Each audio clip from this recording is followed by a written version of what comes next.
Welcome to Michigan Reimagined, presented by Good Marketing and Wagoner Financial. And here's your host, Chris Buck. So a personal significant tragedy can send a person spiraling and changing you for the worse forever. Or you can use it to motivate real creative change in our communities. So here to share the amazing story of the Mikey23 Foundation is its founder, Michael McKissic. Welcome to the show, Michael. Well, thank you. Thank you for having me. Absolutely. So just wind the clock back, say 11 years. What did your life look like professionally and, from a family perspective? Close in family, wife and I had kids in the house and, got a small family construction company, second generation contractor. My father started in the 60s. My brother and I took over the construction company. Just a typical middle-class family, doing our daily life and things of that nature. So, being part of the community and society and try to do what's best for the community at that time, what my mom and dad taught us, because we actually grew up in this area, right? Okay. Before 496 was there. And so we grew up when we grew up on the west side, and it was a very, very close knit community back then. So, and that's where I come from. Got it. Okay. 10 years ago, tragedy struck. Yep. Share with us a little bit about what happened. I always tell people, it always gets emotional when I talk about it. So, Michael don't have a voice anymore. Michael was murdered August the 1st of 2015. And so when we hear that knock at that door, my wife and I, my brother-in-law knocking out that door and said that our son had been shot. We ran to the hospital and he was pronounced dead then.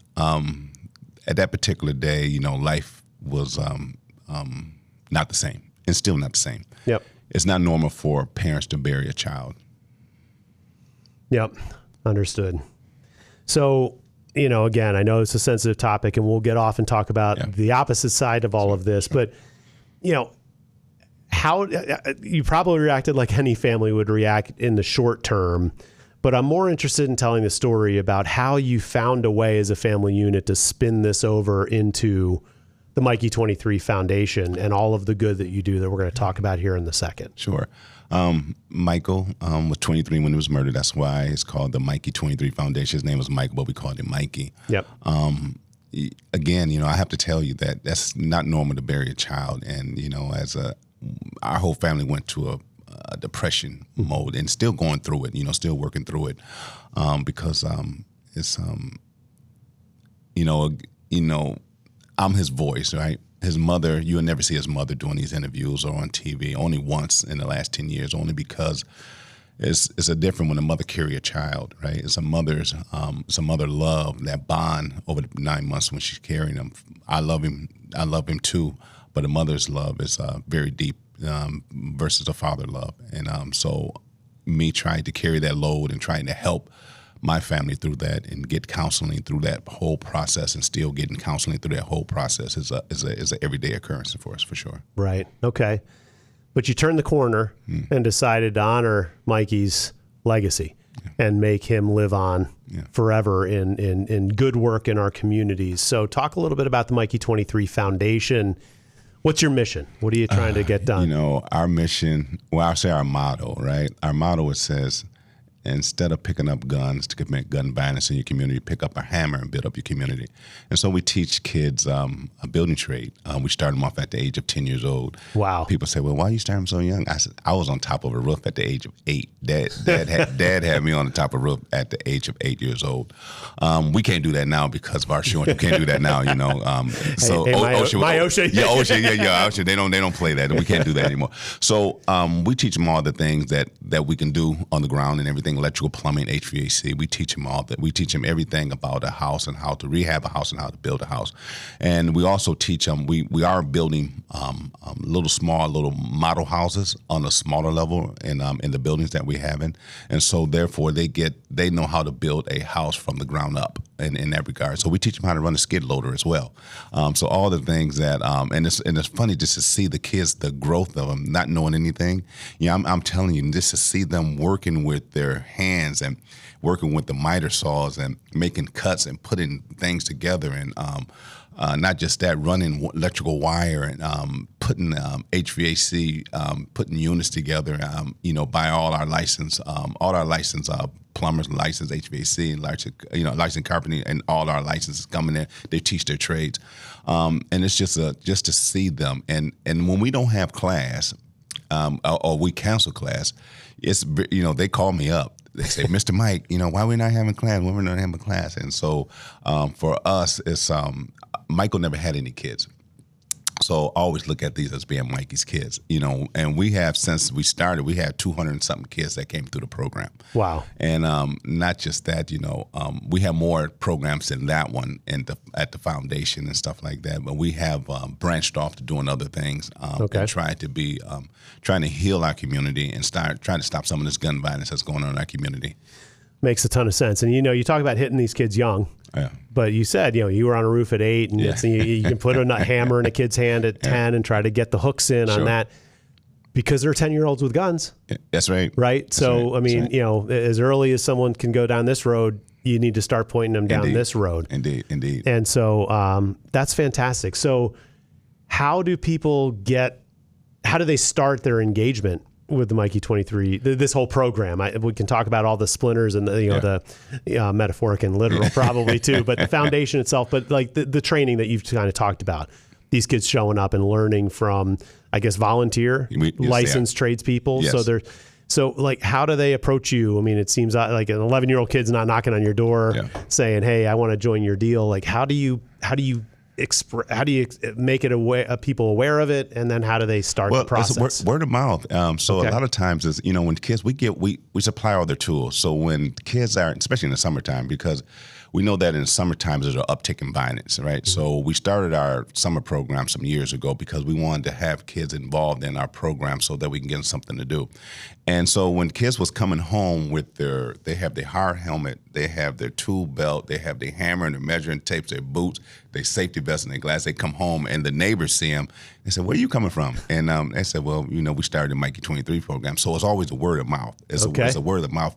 Parents so we have a waiting list. That's because we have a waiting list of kids as far as the youth program and all the other programs that we'll talk about later. But we have a waiting list, and it's so fun just to see and you're asking me how do these kids how do they find out about us? It's always a word of mouth. It's always a word of mouth. And I'm talking about kids are not just from Lansing. They're from Charlotte. They're from Mason. They're from Eden Rapids. They're from Okemos and all the surrounding areas. And so St. John, all the surrounding areas, they come here to learn a building trade and learn to be a part of the Mikey23 Foundation. Well, it's such a great story, which goes hand in glove with one of our sponsors. Here at Michigan Reimagine, we tell the stories of passionate Michiganders doing great things across the state. Today's podcast sponsor takes the art of positive storytelling to a whole new level. The good people at Good Marketing work with organizations across the state that are having a positive impact on the lives of Michigan residents. They help educate communities on the importance of affordable housing, the impact of wildlife and natural resource management, the availability of workforce development and education programs. If it lifts people up and makes communities stronger, then they want to help you spread the word. If your organization needs help communicating the good work that you do, stop by their website at goodmarketing.com, and that's GUD marketing.com. So where do they show up? These kids that are now, and is the program finite? It's like we have a class that's starting on October 1st and it runs through January and then you graduate, or is it just kind of show up and run until you get a job or whatever? So the kids, they get their certificates in each thing. So we'll start teaching so we have 3 houses, and the building that we work in actually around the corner, and one down on the south side as well. So how it starts is that we typically teach kids. We go to a home. First of all, we got to teach them safety, right? So we always go through the safety part of it, because safety is important. So if you ask all our kids what's the most important thing in construction, they always tell you safety, Mr. Mike, safety. So because we want that in construction, there is a lot of hazardous things that goes on and a lot of accidents that goes on in the construction field. So safety is very, very important. So the family entrusts to Mikey23 when they bring their kids to us. They want them to make sure that they're coming back with all their limbs, right? So and so that's the first thing that we do. And then we take them through installing windows, right? So installing a window may take the whole summer. So we'll take 13 windows in the house, and we teach kids how to properly install. People say, well, you can install a window real easy. You know, we can, but the kids can't. So we're teaching them all the mechanism, what type of styles of window. Okay. And we give them homework as well. So we'll tell them, if we're teaching them windows this particular summer, we'll tell them, okay, part of your homework is to go home, measure all your windows up in your house, right? Tell me if they're double hung, single hung, sliders, et cetera, et cetera, et cetera. And why do you have to have certain windows by a door? Why you have to have certain windows in the bathroom? And we teach them all the aspects of the components of a window as well, and why the importance of how do you flash a window, so that rain won't come in. So after that, they'll get a certificate for that. And then doors, right? So we have doors. What's the difference in that the front door versus interior doors? Why now that code says you have to have a 36-inch door required so that you can get the couch through and things of that nature. Okay. So the ADA. Yes, right. correct. So they all get certified. And the same thing with HVAC. So how to properly install a brand new furnace. What's the process of doing that? Why do we have a light switch when as soon as you walk through a door? And what's the purpose of that? And why do we have smoke detectors in certain places? And so we teach them all the aspects of that. So they get certified as far as being a certificate, as far as completing that course and things of that nature. So.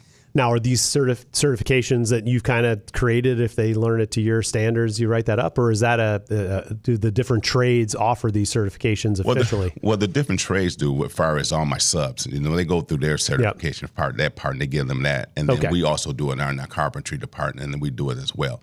And the skid loader, that's just more so fun, So, you should, to see a 10 or 11-year-old on a skid loader, just to see them, just to let everybody know out there, we make sure that they're safe when they hire helmets and stuff like that when they're doing skid loaders, anything else, because again, the most important thing is to keep these kids safe.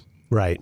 And so these partners that you say that are licensed people in the different trades, where do you find them, and how are they a major firms that you maybe have heard in the community where they just donate people? So mind you, we have a family construction company, so I had a relationship with them prior to. Right. And so when they found out my son was murdered, I told them that I would like for them to be a part of the Mikey23 Foundation. So as a matter of fact, we have a gala coming up this month, and I'm going to, one of the recognitions is for one of our electricians that started with us 10 years ago, and it's a surprise. And I told his son, to bring him to this, to let him know he wanted to be a part of the gala and stuff, this fundraiser that we have.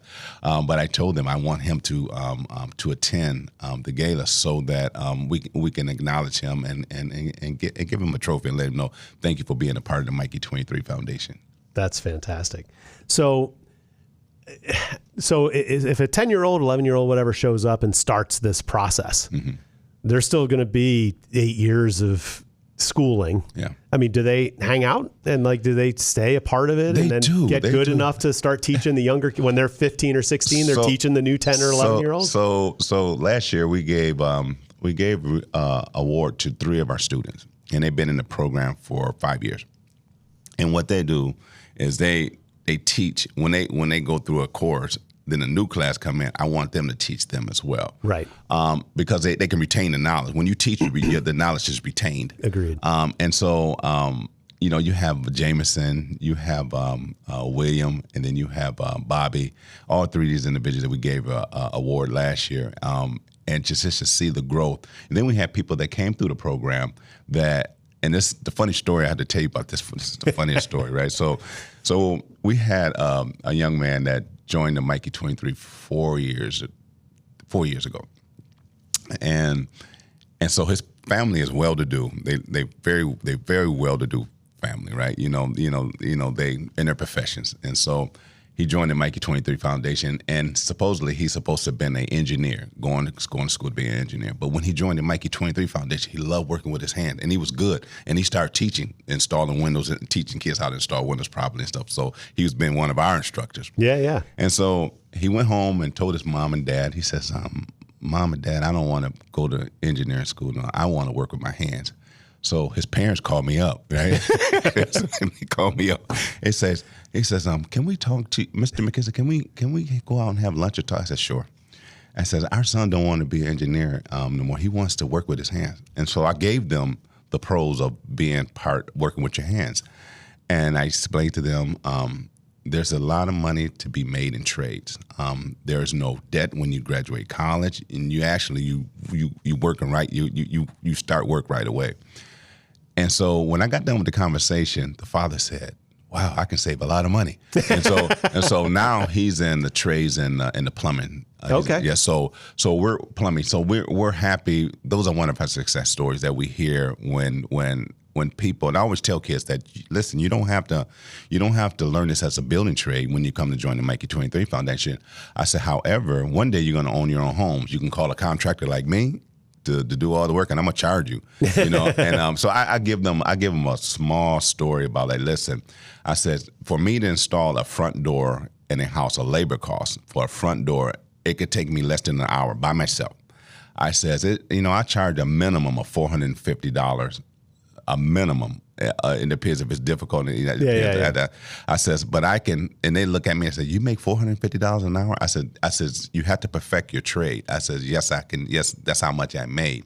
And so you let kids know what type of money is being made, because we have a shortage in the construction field. No kidding. We have a humongous shortage, and it's just a humongous shortage. And so this is what we're trying to fill the gap. And we're working on now, trying to get relationship with bigger construction companies so that they can, once we teach them the basics, if they're serious, they can go ahead and join these bigger construction companies for sure. Right. I was going to ask about that because you mentioned, I guess by choice or by distraction, you're a kind of mom and pop type of construction company. Yeah. So you can't hire all these guys. Nope. Yep. And so the goal obviously is to get them off the streets and pick up a hammer, not a gun. That's right. But then also jettison them out into the world and be working for some of your subs, right? So whether it's an HVAC company or plumber or whatever, and then hopefully you're going to bump into 30-year-olds down the road that are saying, "I started with you when I was 12, and now I'm leading a crew and doing things on a project that's of significance." Yeah. So, well, one of the things we try to do when I tell kids, I try to make them entrepreneurs as well. And I always tell them, if you have family members that need a window or door or something minor installed, tell them that you can do it. And we have done that with a couple of kids. And one particular kid, and what he did was, his grandparents needed an exhaust in their bathroom installed because it went out. And he says, "Mr. Mike," he says, my grandparents' exhaust went out in their bathroom. He says, "Can we do it?" I said, "Sure." And I says, "Well," and so I taught them how to write a proposal. And I said, "This is how you do it when you're knocking at the door." I made sure you had the mask on, to cover your feet and things, and they just knock at the door and introduce yourself. And I said, "I'm Michael." This individual, he says who he was, because he was a young kid at the time. He said, "I'm with the Mikey23 Foundation." He said, "I hear that you got a problem in your bathroom and exhaust." And they said, "Yes, sir." And says, "Oh, well," they invited him. I said, "This is act like they're not your grandparents." So we walked in, assessed the problem and everything, and we ordered a part and everything, and they got paid for it. And then another kid, same thing with the screen door. One of their family members needed a new screen door. Again, they got paid for it. I was there, show them how to properly doing things, and so we're trying to make them entrepreneurs and let them know that you're going to own your home one day. You can do that work, or you can know how it's installed, or what the cost of it. So we teach them all the aspects of that. Got it. Well, I want to thank the folks at Michigan Rise. This episode is brought to you by the Michigan Rise Pre-Seed Fund, providing early-stage funding to Michigan-based startups. Since 2020, Michigan Rise has helped high-tech, high-growth startup companies achieve commercial and technical milestones through capital formation strategies, talent development, and customer acquisition tactics. With financing options available for every stage of the entrepreneurial journey, Michigan Rise significantly increases the impact of new ideas and research. Visit www.michiganrise.com to discover how Michigan Rise can help fuel your startup's growth. Michigan Rise is supported by the Michigan Economic Development Corporation and the Michigan State University Research Foundation. So where do you find the places for these kids to get the hands-on stuff? I mean, do you have access to a house that you keep building up and breaking down, or do you move around and kind of retrofit and get new projects? So how we started off was because we have a mom and pop family construction company. Michael was murdered August 1st, 2015. And my friend, he's an investor he owns real estate in Lansing. And one of his homes caught a fire the same week Michael was murdered. And the insurance company, he called me up. He said the insurance company need 3 contractors to bid on that, to put it back together. So we were one of the contractors. So we had to submit our estimate to the insurance company. Therefore, they go ahead and look at the estimates, and then they award the lowest bidder. Yep. We was the lowest bidder. Okay.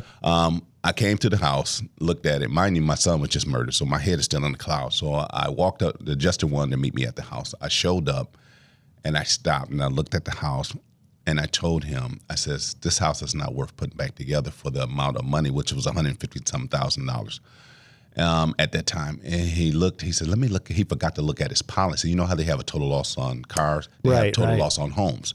He went back and he said, let me go look at his policy again. He went back and found out that he has to total loss the whole house. So he had to, so his policy was $119 less $1,000 deductible. He ended up giving called the homeowner and said, listen, we got to total loss your home. And you had to give you a check, So they ended up giving a check. So the homeowner called me up. He said, thank you, Michael, for being honest and things of this nature. You could have just tucked him in and done the job. I said, this wasn't worth putting back together.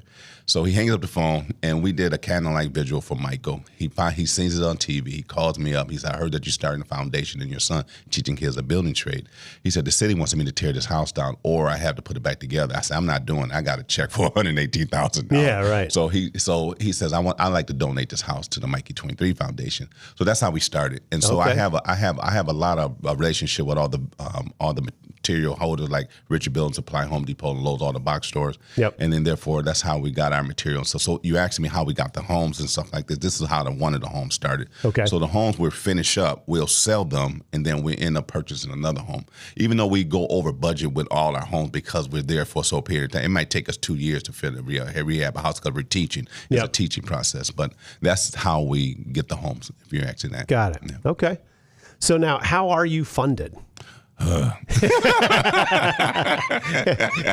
you're doing God's work here. I mean, you deserve it. It should be easier than what you're about to tell me. So we have over the period of years, we have received some grants over the period of years. Again, if we take one particular house, like one of the houses that we're working on now, we went over budget, because you always go over budget. The only reason that you go over budget because it takes so long to complete a house. If I was going through with my family construction company, I'd be done in 90 days, less than 60 days, get it done, put it on the market. But no, that's not how it works with the Mikey23 Foundation. And a nonprofit doesn't make any money anyway. And so we get smaller grants, and we have people that wants to help us. Like we just had a break-in at one of the Mikey23 homes.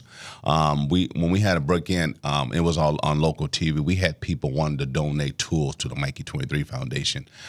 People want to donate funds to buy us tools and things. And they stole about $2,000 to $3,000 worth of tools out of there.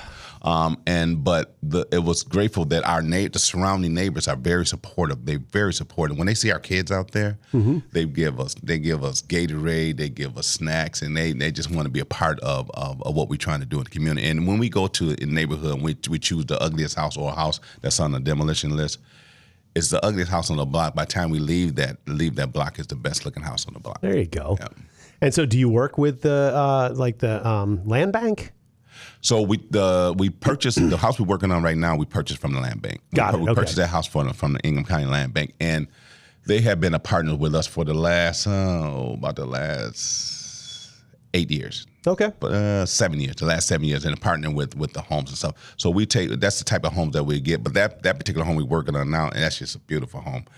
It's 5 bedrooms, 2 baths. Wow. And it's it was the ugliest house on the block. And I'm gonna tell you should see the before and after pictures. And we're almost done with this. It should go on the market probably the first or second week of October. We should be done with it. It should go on the market. I like everybody to come and see it. If they want to come and see the work. And we're gonna before we put it on the market, we're gonna have an open house and see what the kids have done to the house. Okay. And they're even we teach them how to lay culture stone. Right. We teach them how to pour concrete. Siding, the porch. I'm talking about framing up on the inside. And that particular house that we bought from the Ingham County Land Bank. Actually, they should have gave it to us, but they didn't. But it had such a big hole in the house. I mean, it was just we had to reframe everything up in the house. But yeah, beautiful home now, beautiful. And it was one of the first homes on the block. It was the farmer's house that owned all the property around it. So it's kind of neat. Got it. So you say then to go on the market. So does the Mikey23 Foundation end up buying the property and then you work it and then you sell it when it's done? Okay, so you do have ownership. You're not doing this on behalf of No. This is Mikey23. It's a Mikey23 Foundation up on it's up on all the information up under there and everything. And so these are part of what we love to do. So we're looking for a house. Anybody got a house out there? We're looking for a house after we get done selling this one so we can start on our next house. Right on. Okay. So at any given time you have maybe just one that you're we're working on two. Working on two. Okay. Yeah, working on two now. All right. Yeah. So how can people get involved with the Mikey23 Foundation? People always say they want to, can we donate money? It's not all about money, right? The being part of the community is letting them kids see your face. If you want to bring them lunch or just show up bringing them Gatorade, just showing up. You know, when the kids see adults want to see the success of them, they succeed. They love to see their parents show up. You know, when you go to the high school or the elementary school or middle school and those events that they have, when the kids look out in the audience, they're looking for their parents. Yep. It's the same thing with the kids that when you're doing this type of work, when they're doing this type of work, if anybody want to get involved, I'm asking them, that's how they want to get involved. Get involved that way. You get involved just showing up. You know, it doesn't have to be monetary. You know, people say, well, you know, what can I do? Can be. Yeah, it can be. But you know, the biggest part for the community to be involved is to show up. For sure. Got it. So how can people figure out where to show up?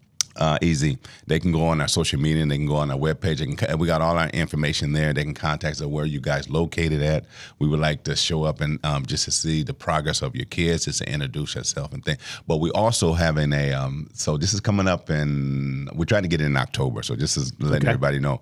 We're trying to get all the politicians, the judges, and anybody who wants to get involved. We want to have a day for them to come out to rehab some of the houses that we're working on with our kids. And so therefore it can be a community thing. So that's what we're working on. So all you politicians out there, if you want to come out there, come on and be involved with our kids. And even the judges, and we're talking about the prosecutor, the attorneys, we're trying to get them out to come out so they can be a part of that for sure. That's awesome. So Mikey23 Foundation, is that your website? .org? Yeah, .org, exactly. With the foundation. Yeah, MIKEY23, the number 23 foundation.org. Got it. Okay. And obviously social handles, just search that up and you can find all that and follow along. Exactly. That's great. Now, obviously these kids that are working with you are in school. Yes. So are these sites are pretty much active like from say 3 o'clock till dark and then on the weekends? So the weekends we have them on the week. We have four different programs. We have the weekend program 10 to 15 on the weekends with the kids. During the summertime, it's Thursday, Friday, and Saturday. During the summertime, actually, we just got back. Because you're running a company. Yeah, right. I got to go pay my bill. But also we work with the Lansing Police Department. And so the police department come on and volunteer their time to help out rehab these houses as well. We had the chief of police now, which is Rob Backus. He started with us when he was a captain. And it was funny, too, how I did it on purpose. I went to, this is years ago, I went to the chief there, Mike Yamkowski. I said, listen, I would like for our kids, some of your staff to be involved with our kids so we can bridge that gap between community and law enforcement, right? And so Captain, well, he's the chief now. I call him Rob, Cool Rob. Yeah. He came with his hat backwards, had a Mikey23 shirt on and everything, and showed up at the job site and everything. The kids didn't know who he was. They're very respectful. And I said, guys, this is Mr. Rob. I said, how you doing, Mr. Rob? So we out working. So at lunchtime, I said, kids, I want to introduce you to what's career path that Mr. Rob is on.